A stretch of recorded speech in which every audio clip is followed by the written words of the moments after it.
Hey, Miguel, what can we do for you? Good evening. Howdy. Hello. Hi. How are you doing? We are doing good. What can we help you with tonight? I was listening and I was relating to a lot of you guys' topics, and I was wondering about one that seemed to be odd to me that I haven't heard before. Mm-hmm. But I was raised Jehovah's Witness, and over the last 5 years or so, I was starting with questioning, and then it just led to me being like, I'm out. This isn't making any sense. Mm-hmm. And part of leaving, I was finally able to celebrate holidays like everyone else. Do what everyone else sees as regular things. And they seem to have been so taboo to my religion that I sometimes start having, like I was in a Halloween shop getting a costume for my first Halloween. Mm-hmm. And while I was in there, I got nauseous, like as if I was sick to my stomach.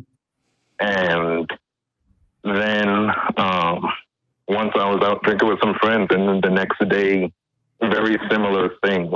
Mm-hmm. And I noticed that it was just, at first I thought I was just getting a cold.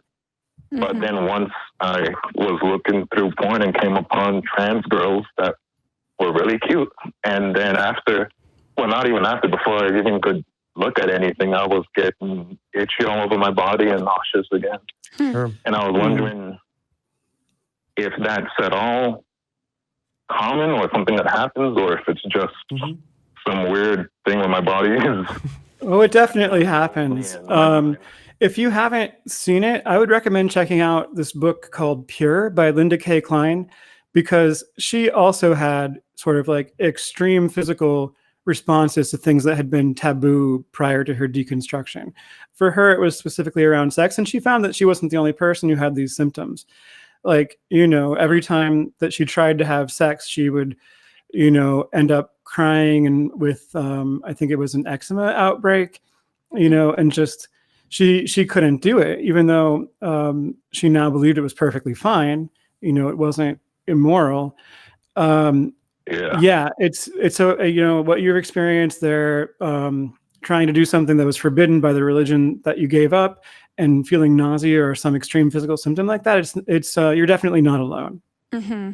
I mean, the body does weird things when you're stressed out and when you have those strong emotional impulses. I remember when I was living in Ohio, just the living in Ohio gave me hives for like 4 months straight. I was going to doctors, I was like, I don't know what's happening to me, and nobody could figure it out. Moved away, it's fine now. Mm-hmm. But the body does weird things. Yeah. And it's just... oh, no, go ahead. Go ahead? Oh, no, it was just a little... It seemed like too much at once to be...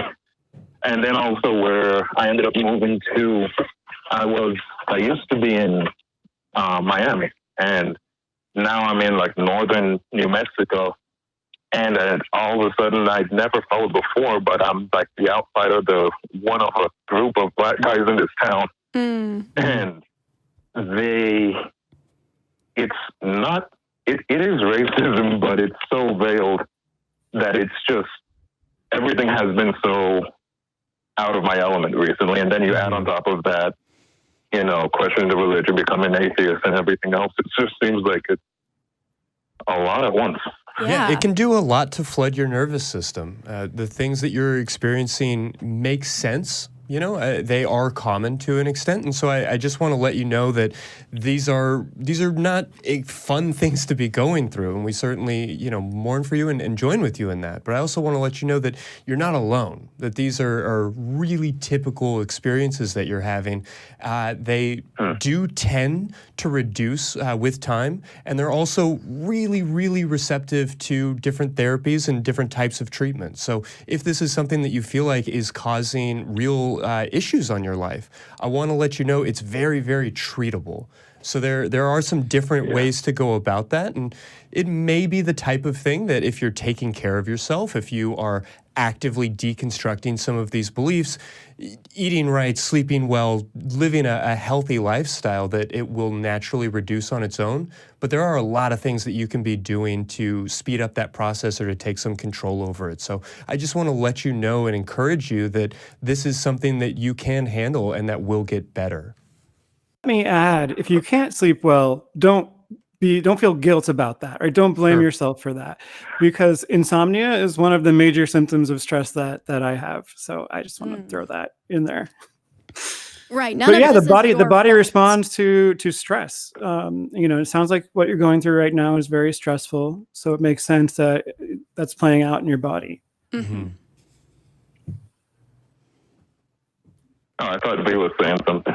Oh, I wanted to echo what Chrissy said, that none of it is your fault. Like, all of this, I know we tend to put moral weight on health and moral weight on being able to cope with things, and none of that has any moral bearing. It's not good, it's not bad, it just is. So definitely don't take any of what's happening to you right now as anything that you are doing wrong. A matter of your toughness, or grit, or any of those sorts of things. The way your body is reacting is very human. Yeah. Yeah. It's interesting because like all the things like that. Also, I don't remember when I slept well ever. Sure. But on top of all of that, I was seeing a therapist, and she was saying that I might have emotional trauma from just my very masculine, strict father.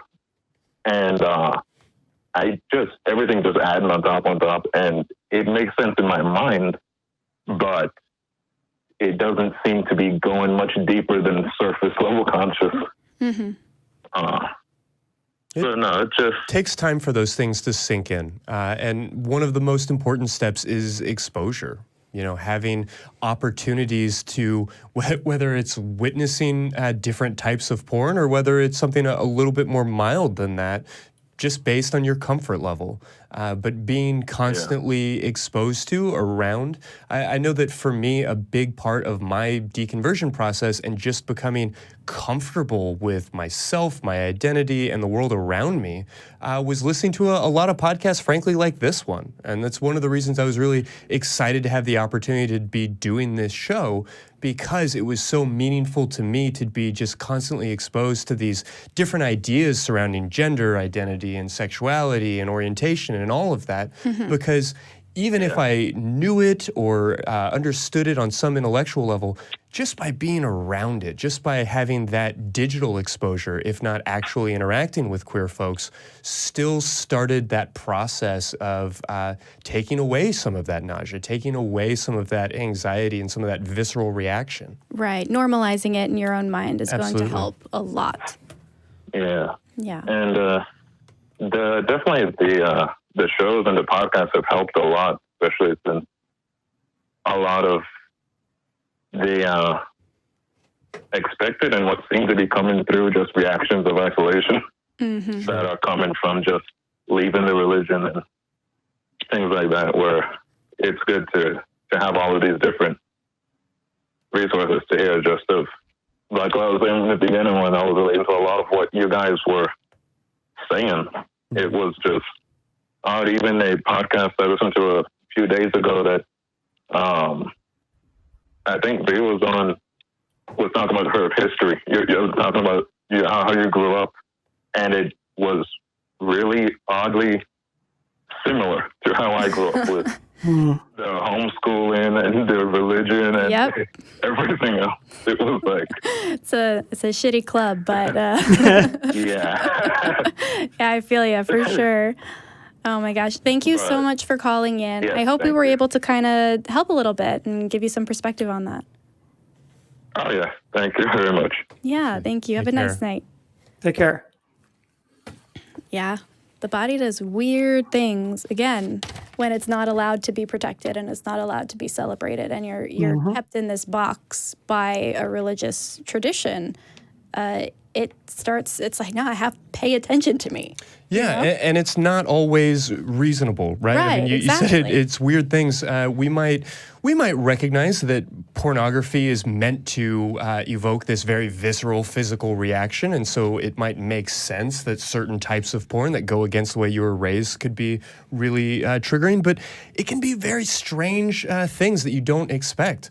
I remember being like 19 years old and in the grocery store breaking out into hives and having some sort of what I thought was an allergic reaction and not knowing what it was. What I eventually worked out was that I was standing next to a bunch of fresh lilac, which I'm not allergic to, but when I was like 13 years old and learning how to shave, my dad was too lazy to actually teach me how or to give me like proper shave gel or anything, and instead just handed me a razor and told me to use the like lavender and lilac soap that was in the bathroom. Oh, wow. And so I did, and like some 5, 6, 7, 8 years later, I all of a sudden, right on my neck, where I had been covered in shave bumps because I was 13 and knew what the hell I was doing, I started to break out into some kind of weird rash. And it took... The body remembers. Right. It took so long to deconstruct and understand why the hell that was going on. And sometimes you'll never know. Sometimes you'll never be able to flash back to, you know, holding a bloody razor in a bathroom and have that recollection. So if You want to hear a really weird example? I know. I was really going for it. No, I mean, do you want to hear a really weird example? From yeah. It's actually not about me, but on my first mission trip to Russia, so there were these old ladies from Ohio, speaking of Ohio, that came with us. It was mostly in our group, people from Indiana and Ohio and a few other places. So anyway, we were walking out on Red Square. We stayed in this hotel very close to Red Square. Weird thing about that hotel. It was very cheap for the location. It was very Soviet. You were definitely being spied on. And yes, you would get these phone calls. And like my roommate and I were like, who'd be calling us on the phone? So I picked up just because I'm like, well, what if they're like changing the meeting schedule or something? So I say, hello. And I hear, hello, I am beautiful girl. You want a massage? Sex massage? But anyway, that's not the story. And I said no. I said no, thank you. But we were walking out on Red Square, and all of a sudden, this old lady, you know, she's looking around. She sees all the Cyrillic everywhere and the red stars on top of the Kremlin. Although, like, you know, there's also now like Pepsi logos and whatever. There's stuff in the Latin alphabet. But nevertheless, like, she starts to feel really overwhelmed. She has some kind of physical episode. And she starts talking about how like Russia was Gog or Magog, and she couldn't remember which one, but it was like overwhelming because she was like in this evil kingdom that was going to be like the evil kingdom of the apocalypse, you know. And her body had a reaction to that, and we had to like, you know, help her walk back to the hotel and rest. Wow, yeah. And these are the types of reactions that in an evangelical mindset you can begin to attribute to these like spiritual or otherworldly things. Exactly. And it again just serves to like cloud and confuse the relationships that we have with our bodies. Right, because your body, like, we don't learn about our bodies and what they can do and what they will do if we don't pay attention to them. And so we think that everything we experience is spiritual because that's the lens that we're viewing the world through. Everything is spiritual and has either, again, a moral implication, whether it's good or bad, and you're going to feel that. And which makes evangelicals really fear psychology. Honestly,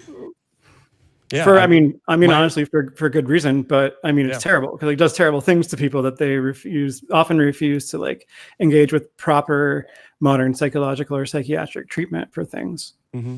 Yeah, I mean, my dad told me that if I began to study psychology, that I would leave the church, and I thought, well, then I'll have to leave the church. Like, for me, it was about, if this is real, it should stand up to examination. And lo and behold, he was right. Yeah. But not in the way that he maybe thought. Hey, people told me if I stopped believing, I'd be a gay witch. Here we are. Whoops. I really internalized that. If that was an option for me, I think I would have jumped on it a little bit sooner, just to let you know. Nobody had mentioned that was something I could do. That was one of the checkbox options you could choose. Yeah. But yeah, I mean, that sense of wanting to know the truth, and we were supposed to really care about the truth, you realize that like they all put a lot of limits on that. There are boundaries that you're not supposed to cross, and they're not really looking for the truth beyond a certain point. Right. But if you really internalize that, well, I don't want to believe things that aren't true, so I actually want to investigate this as much as possible, it takes you outside of that, unless you get sucked into presuppositionalist apologetics. Right. Then that's a whole other ballgame. After they've spent your whole life railing against relativism, they go for like the ultimate relativism. Yep. They're like, well, everyone just brings different presuppositions to the same data, and it's sort of like, equally convincing if these are your assumptions or if these are your assumptions. There's no way to adjudicate between them, therefore we're right. Yep, because that makes perfect sense. I feel like this ties really well into the hashtag Christian alt facts campaign that you launched, and especially how that impacts the LGBTQ people who are in those Christian schools and being homeschooled. Because I know that you said that the concept of being trans and the trans experience wasn't even a thing that you got taught. And so it took you a very long time to realize that. The same thing happened to me with both the bisexuality and the being non-binary. They were not talked about. The only time the word bisexual ever entered any conversation my entire life up until grad school was my mom saying, I don't care. I mean, I guess I don't care that much if you're gay or if you're straight, but bi people are just greedy. And that was the only thing. And to be clear, I love my mom. She doesn't necessarily think that about me, but that was it. That was all. And so it took a very long time to figure out who I was and how to be comfortable in my body. So can you talk a little bit about Christian alt facts and kind of maybe some through lines that you saw as people started sharing these stories? Sure. So on that one, I mean, you do see a lot of stuff about just wacky Christian history, Christian nationalist history, science, quote unquote, textbooks. Like the Loch Ness Monster was real, and it proves that dinosaurs and man lived at the same time. Like a lot of the ridiculous creationist stuff that many of us learned growing up. But sometimes, I mean, it does also touch on, and there's probably even more of this underexposed Christian schools, the idea that homosexuality is a choice, or sexuality and gender identity are something that we can choose, or gender identity is not a thing. I mean, to the extent that that comes up in evangelical environments now, it's just to deny that it has a right to exist. And, some people are like, well, okay, there are intersex people, so God's a little weird, but, there's no such thing as being transgender or non-binary. My goodness. That's just nonsense. Okay, so I had a conversation, and I'm not going to say with whom because I'm going to laugh very hard at this person's concept. I was asking them, because they were doing a paper on, I believe, intersex people or trans people. I forget exactly the focus that he was taking. But he was talking to me, and he was writing this paper for a Christian group, and he is also a Christian. And I was like, okay, well, here's a thread that explains the bimodality and the fact that it's not an either or situation when it comes to sex, and how everybody is kind of different, and trying to explain these things. And the takeaway that I got from him, which is his perspective, was there's no such thing as trans people. There are just intersex people, and intersex babies happen when you have sex outside of marriage and get STDs. If you have an STD, you will have an intersex child, and that's why it's bad. I'm sure the data backs that up. If only we had some way of investigating this. I was speechless. I was like, okay, I thought we were over here. We're over here. I'm going to have to backtrack a little bit and talk to you some more. Yeah, that probably sounds like a lost cause. Oh my gosh. It was very sad. How did what? Anyway, sorry. Yeah, in these hashtags too, the chick tracks come up, and I mean, some of them like made gay men in particular like the ultimate villains, like almost as bad as the Pope, which for Jack Chick was, like no one was as bad as the Pope. But, all these ideas of like they want to recruit you. It comes from childhood sex abuse or whatever, and these are the people who are abusing everybody. I mean, at least like it's happening a lot in their communities, most likely disproportionately, because these are very abusive communities and they cover up abuse. And so that's the kind of community where predators can thrive, so I'm pretty sure that like in conservative religious environments, sex abuse and other kinds of physical abuse are happening a lot more than in more open and liberal environments, and less hierarchical environments. But yeah, I mean, it's like all gay people are pedophiles and they were abused by pedophiles when they were kids, and that's why they became gay, and they abuse more kids to recruit them because they can't reproduce themselves. So obviously, like, there won't be any other gay people unless they can like satanically somehow, recruit children. Yep. Science, guys, science. Science and vampires. Magnets, how do they work? Yeah.